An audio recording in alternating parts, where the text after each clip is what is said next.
Morning traders, this is John Kennedy with RJO Futures here in Chicago, giving a brief rundown on the grain markets, which are slightly higher this morning following an up day yesterday. Corn's trading at about 438 and a quarter, up about 2.5 cents for the day. Beans are up as well at about 1297 and a quarter. They're up also about 5.5 cents. Wheat as well at 568 even, up 4.25 cents. Turning first to export sales from yesterday, across the board, corn and wheat came in below expectations. Corn came in at about 21.6 million bushels. Wheat came in very weak, as expected, at about 11.7 million bushels.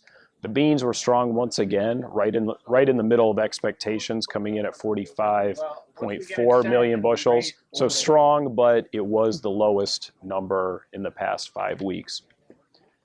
Supporting some of the bullish move yesterday and today in beans has been the pace of exports, and that's really supported the bounce here in futures contracts and obviously in bull spreads as well. China is out of the market during the Lunar New Year through Thursday, so that due to that there have been no reports of any cancellations, and the lineup of sales remains strong. Also supporting soybeans has been the strength in the meal market, with the extreme cold temperatures through much of the continental United States, has it in turn has been raised for livestock feed. So as the weather drops and you got to feed these animals higher amounts of feed, obviously that's bullish for meal and hence beans.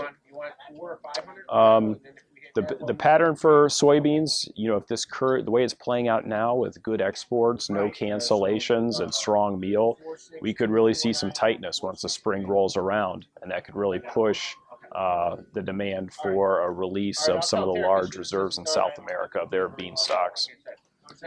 As far as corn, there's really been good demand news for corn.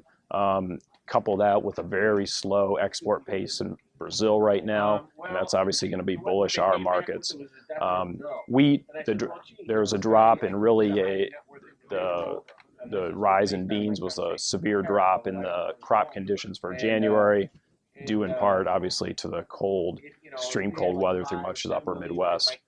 Weather-wise to South America, it's been a little bit on the bullish side in Brazil. We're in a period of dry, hot through most of the country. Not a huge issue right now, but if it continues over a extended period, it could be that much more bullish. Argentina is the opposite, on the bearish side, with cool, wet temperatures, which should help the crops there. Keep in mind, futures and options on futures may involve substantial risk and may not be suitable for all traders. Until the next time, this is John Kennedy from Chicago. Good trading.